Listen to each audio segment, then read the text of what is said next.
obviously, a box of tricks can make any noise you want.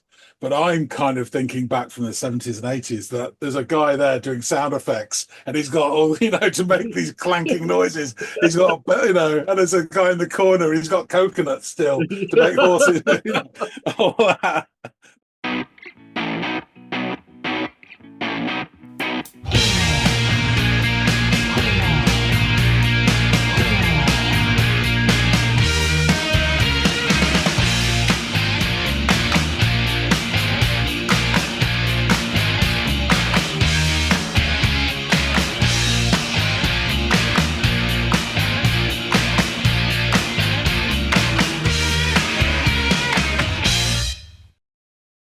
Good morning, good afternoon, good evening, whatever time of the day it is, wherever you are in the world. Welcome back to another episode of the Audiophiles. I'm Andy, that's John, and it's time to dig into some tunage. Something that John is going to offer up for me to go off and listen to. John, what do you have in store? So I think you remember fairly recently we did a track from a band, Vessels, Monoform. I have another one for you from that band, that album. The track is called The Trap, and it is a live track, as in live in the studio, so no audience, but live at Abbey Lodge, whoever they may be. Not Abbey Studios, that's for certain. So yeah, it'll be a good chance for you to see the band themselves actually knocking out one, as it were. Yeah, absolutely. Looking forward to it. I enjoyed very much our last listen to Vessels, so I look forward to another trip down the Vessels Avenue, and yeah, seeing them live will be all that much more fun. So let me go off, check it out. I'll come back and let you know what I think.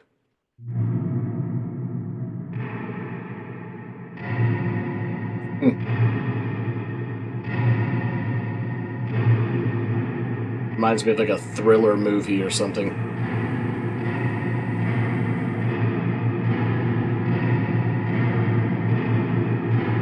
It's like these heavy-footed industrial footsteps approaching from a distance. Interesting shit already out of the gate.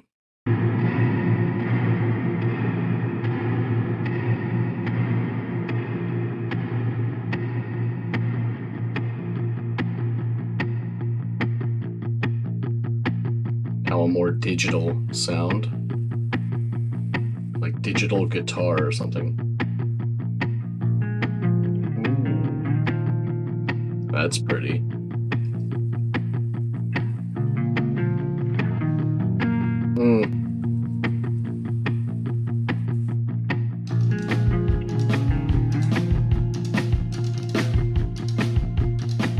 Yeah. Those sticks have seen better days.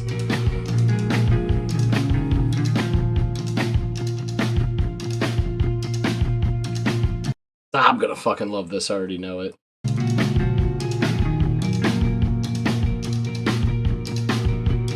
These aerial shots are awesome.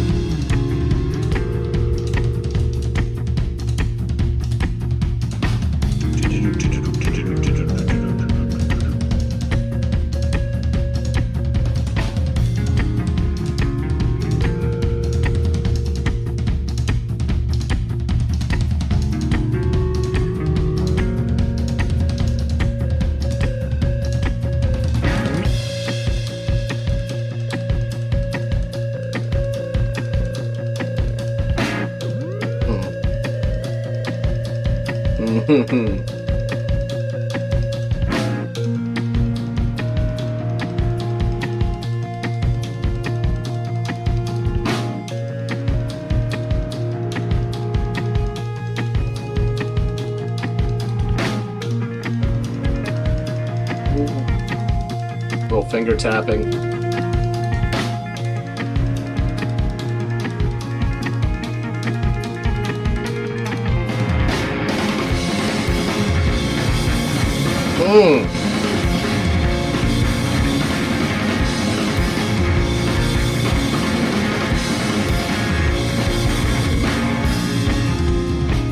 Oh, I loved that.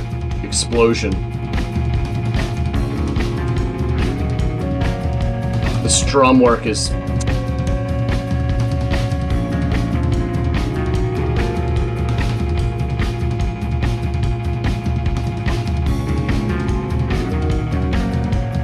that guitar is so pretty.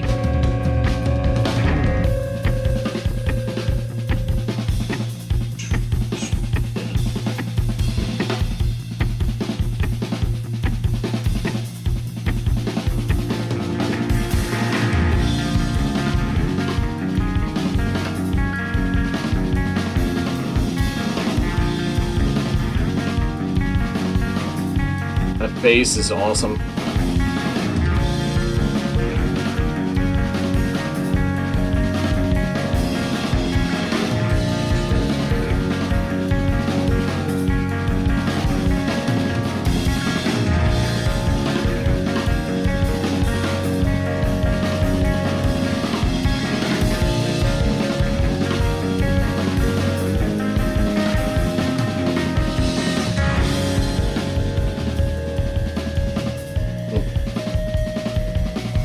So much respect for these guys pulling double duty on so many instruments. I mean, the guitars to the keys, the bassists do percussion work throughout it. It's all great. A lot of moving parts, but my God, it sounds so fluid. It's not disjointed or, sloppy. It's so tight and it's fucking fabulous.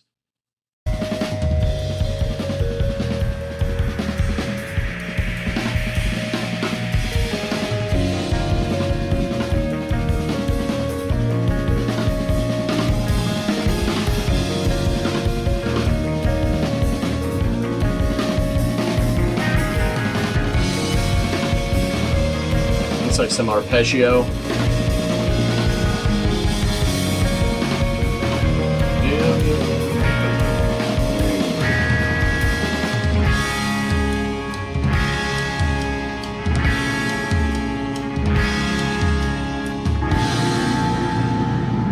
Where are you off to? Oh.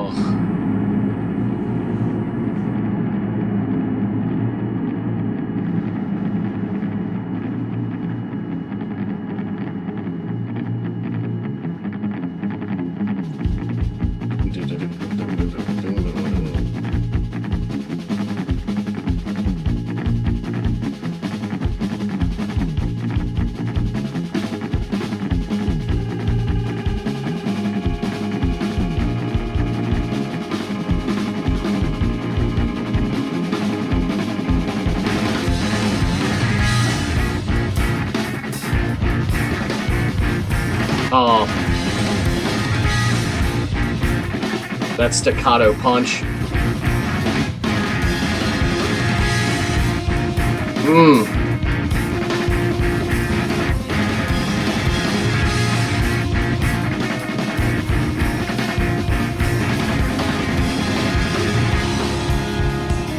Fuck me, dude.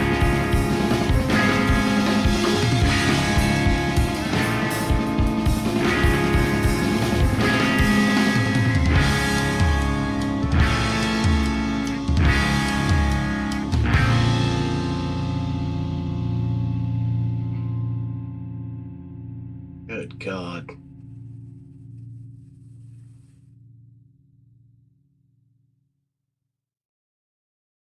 What is this, the mannequin challenge? What are we doing here?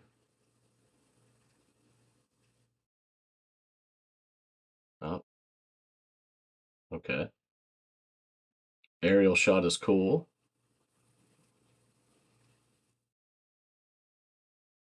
What are we doing here, fellas? Okay. With 10 seconds, I can't imagine they're going to do more. This was fucking good, though, man. Wow. Uh, yeah, I loved it. I mean, what more can I say? This is another classic example of John throwing me this, a post-rock instrumental and me just fucking melting over it. Yeah, this was literally nothing negative to say about this, except that the end where they threw me for a loop with the the long pregnant pause that really developed into, I would imagine, nothing with only 5 seconds left on the ticker. But yeah, good God. The guitars were gorgeous in this. The drums were precise. Oh my God, they were so good. There were so many parts of the song where like the bass was really the backbone holding everything together. Had this like thundery, rumbly sound to it. That portion where it was like super staccato and then it went into something a little bit more fluid before going right back into that punchy sound. Yeah, all of this was great. Um, I don't know what your man did when he went over to that Marshall half stack and turned a couple knobs, but I'm gonna go ahead and hold it up against the rest of the song and say it was probably a very wise decision, whatever he did. I'm sure it made it sound good. This was terrific, man. Oh my God. I'm loving it. Yeah. Awesome. Awesome stuff. Loved it. All right, let's get back and chop it up with John. Jimmy Floyd Hasselbank, he's back. So you've had shall I do an Andy link? So you've escaped from the trap. What did you think? uh I think I made it out of the trap all right. Yeah, this thing, man. It begins with this like some unnerving sound effects straight out of a thriller movie, with the knob twists and turns. Um and as they progress, they begin to sound like distant, heavy industrial footsteps lurching forward. Can I just interrupt here? Sorry. I just find that really interesting because obviously a box of tricks can make any noise you want.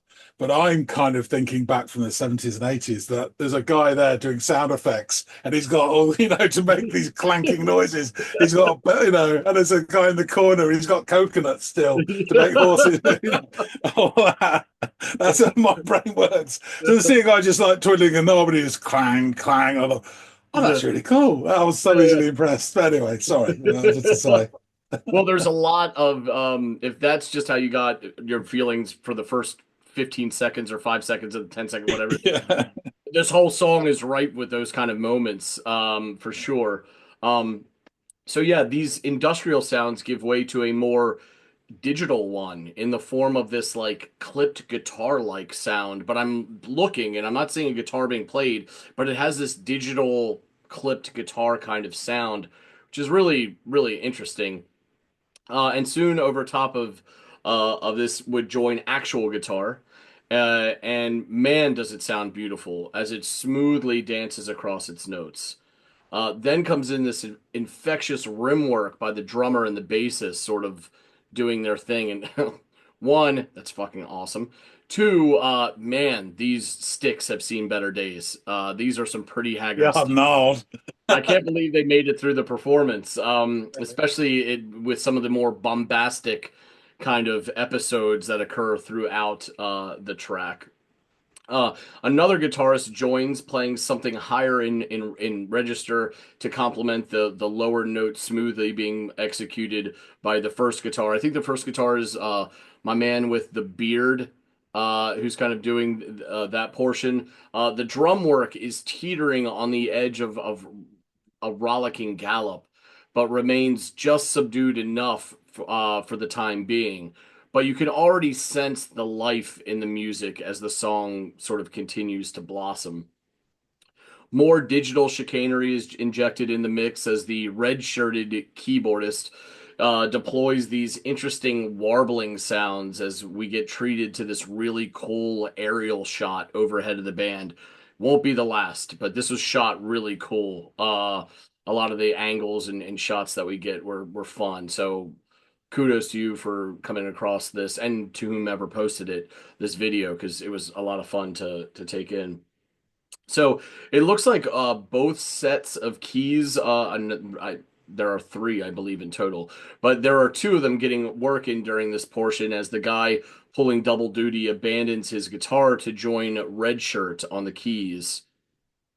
The initial guitarist we heard is now doing some awesome accenting finger tap work on the neck of his guitar during this portion, just as things are about to kick off. And kick off things do. As right around the 224 mark, the drums explode like a Gatling gun, coupled with this great overdrive soaked bass and distorted guitars. Even old Red Shirt, the key tickler, is feverishly going at the instrument, playing at this mad melody along with a cacophony of sound. And around the 239 mark, things slightly calm down as the keyboardist on double duty transitions back into keyboard. Um, and I have to say that the drums during this portion are precise and still wildly energetic. They really shine throughout this song, but particularly in this moment. I think it was around the 315 mark that the bass switched up and started playing this really lovely riff that included this nice little touch of sliding and hammering. And you could tell that it was the backbone of this portion of the song, and it sounded awesome. I loved it. And it was just a cool bass too. That white double cutaway. I love that thing. The bearded guitarist is playing these bright arpeggio notes over top of it, which gives this cyclical kind of sound and feeling to the song that's really quite hypnotic. And I honestly wish that that bit had lasted a little bit longer. But he soon gives up on the six strings for some digital sound manipulation, akin to the sound of a strong breeze blowing through a tight gap. So like if you roll your window down about this much and you're going 60 or 70, and you hear that kind of whoosh through the window. That was kind of the sound I got, which I thought was really awesome and fun and unexpected. A nice little touch.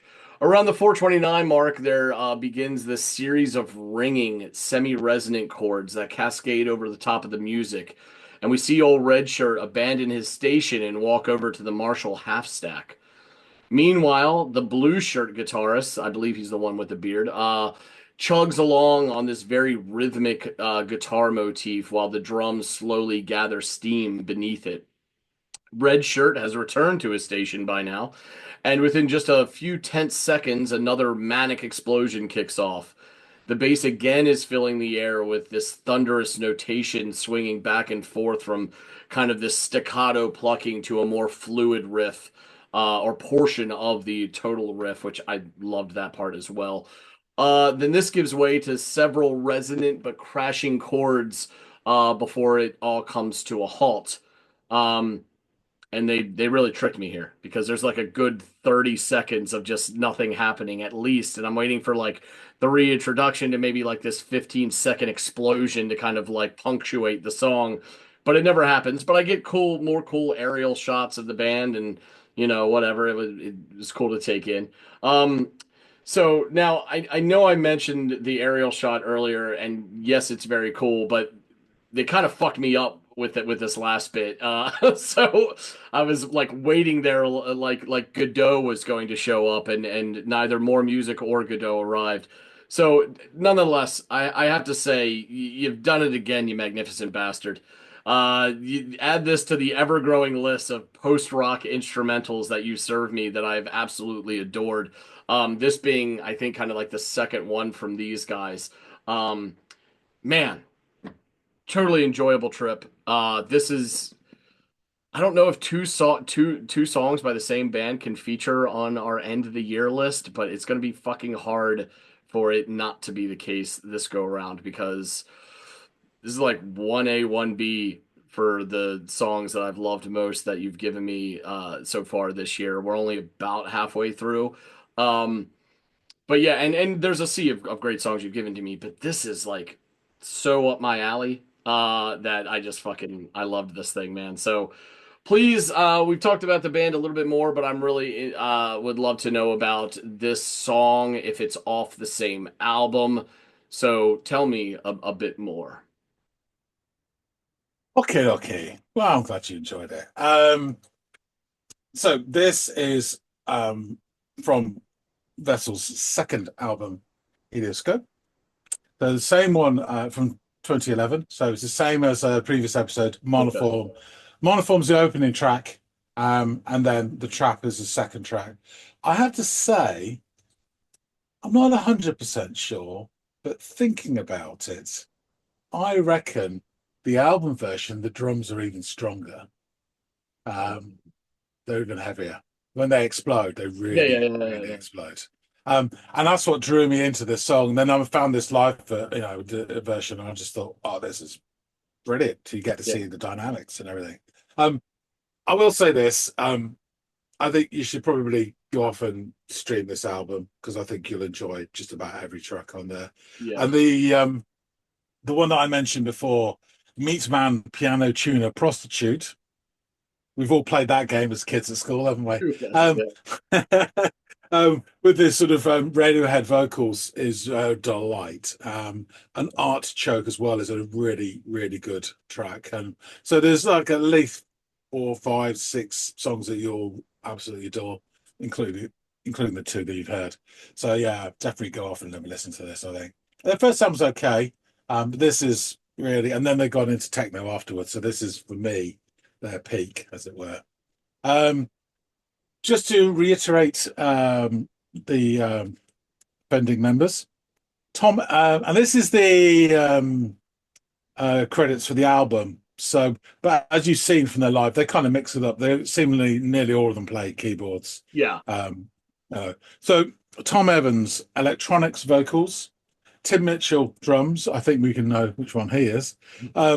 Martin Teff, guitar, bass, and synth. Lee J. Malcolm, electronics, synth, and drums. I think you probably add guitar to that as well. And Peter Wright, electronics, probably other stuff as well. So yeah, there's not a lot about them on the internet. And when you go on, they have their own wiki page, but the first two albums don't even have any entrance. So you don't click through. It's the techno stuff you can click through to the albums. So I found some more stuff, people referencing them. Pitchfork said, even when Helioscope offers a more traditionally post-rock track, such as The Trap, Vessel's way with arrangements and sonics produce something refreshingly out of the ordinary. So even the tarred old bastards at Pitchfork appreciated it. Well done then. The line of best fit. What is most commendable on Helioscope is that nothing ever feels rushed. It's an album that you can truly sink into. Later Than You Think sounds already similar to something Battles might craft, but the difference is in its patience, the slow build-up that eases rather than rushes into the next crescendo. On Helioscope, that fact is that Vessels have created an atmosphere rather than just a collection of songs. It's no easy feat, especially when still managing to be riveting to the ears, so it deserves recognition. There's also a meticulous attention to dynamics, evidenced in the way that the recurring theme of The Trap cuts back just before its conclusion.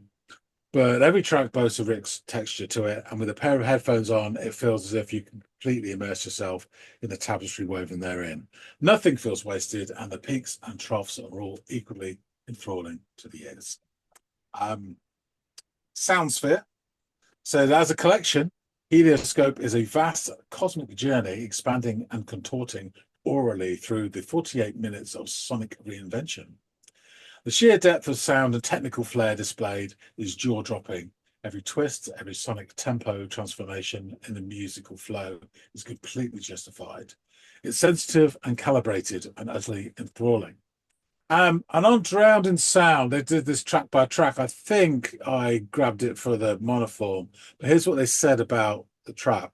It's quite interesting. I don't know who in the band is speaking. They don't credit which member, whether it's several of them pitching in.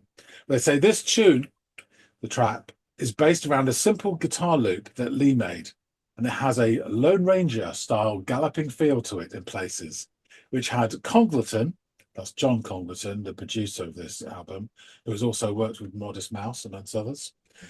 So it had Congleton prancing around the studio pretending to be on horseback. It also features the toy Yamaha keyboards quite prominently, including a solo near the end that reminds Pete of the theme from the 1970s Spider-Man TV movie series. Although I never heard that, so if I did steal it, then it must have been because of the cosmic Spider-Man vibes floating around the collective consciousness of humanity. The kick-in at the end was based around a drum loop in the demo version that contained a happy accident that turned out to be unreplicatable. So you never know how much more awesome it could have been. So there you go. I thought this is a really interesting video in a lot of ways. So it showed that dynamics in a sort of live setting. So the aforementioned nod twiddling at the start, the clanks. That you mentioned that guitar, which I think probably was sampled and looped in. Um, Yeah. it's a very krautrock sound, and it sounds just like many tracks on Count, that sort of stretching, Hmm. and it fits in with the motoric drumming as well to create this sort of drive. Yeah. Um, but also just seeing the multiple instrument approach of a number of the bands, they're all playing like drums and keys and guitars and switching it and knob twirling as well. I believe originally the band did have two drummers set up, but they dropped that idea when they started touring because of one, the hassle of having two drum kits, and two, the expense because it's like Yeah. double the space, etc. But yeah, I'd love the sort of tension within it, as as a post rock sort of instrumental, but as you say, the camera work was great. The circular nature of it. So it's almost like a beast eating it, so like that snake that eats itself, from Norse mythology, Hmm. folding in on itself. So you have like the three, you had like an outside, but you had an inside one which was fisheye as well, which actually made it look really spacious. Yeah. And as they're going around until you had the overhead shot, which is great. And then you see they're really tightly packed in this little circle. Okay. But it had a real sort of almost like a 70s vibe to the way it was shot, like it's a real muso quality to it that was like it's all about the music, man, sort of thing. They weren't particularly showing off or being, it was really sort of almost like you get that in some sort of like footage of proggy bands. You get Yeah. that same sort of feel. Or Oh Brother, you get the same sort of thing from them, that vibe where it's just that all they care about is making this noise and nothing else. They don't Yeah. care how they're dressed, how they look, what they're doing, and how they move. So Or, yeah, I thought it or was just really or that fascinating. there are cameras there at all. Like, which seems like they're not, it's not even a thought that's going through their mind. They're just there to perform and make fucking sounds. Yeah, Well, they really. must have done it a couple of times at least because the overhead didn't show the cameraman in the middle. So they Mm. must have shot it once with the cameraman in the middle and once as the overhead and obviously going around as well. So, interesting. But yeah, I tried the closest I could find to a hint of Abbey Lodge Studios, it apparently was in Leeds. But I found a photograph on Google Maps of some abandoned buildings on Wyther Lane sandwiched between Beeland Controls and Fab Metals Yorkshire Limited, with the description permanently closed. So I don't think Abbey Lodge Studios is anymore. It may have Yeah. been relocated, but I couldn't find it in any search, which is a shame because it looked quite cool. But Yeah, there you yeah, go. yeah. But In my mind, this was the swan song for that venue. Like, this was it. Like, yeah, probably. it could not be topped. So they were like, yeah, we had to shut it down after this. It's not that far from Leeds University, actually. It's a hop and a skip down the road, and there's a brewery that I know quite well there as well. Um, but yeah, so that's about as much as I could wring out of Tinternet on this track. So that's a lot. I But like it. yeah, it's It interesting. adds to the allure of the band Yeah, and their sound and this like lack of information about them. I like the mystery. yeah. And if you're really desperate, you can go check out their techno stuff. Um, That's there you not go. desperate. I'm sure it's wonderful. Um, okay, I should wrap things up. Thanks for listening, Sandy. Thank you. Folks out there, tell us what you think. Another Vessels track for you to dip your toes in, and yeah, let us know. If you like this, please do hit the like button and drop some comments. We'd love to hear from you. If you haven't subscribed already, please do. We really appreciate everybody who does support the channel. We are growing every day like Japanese knotweed. With that being said, thanks so much for watching, and we'll see all of you on the next episode of the Audiophiles. See you later, guys.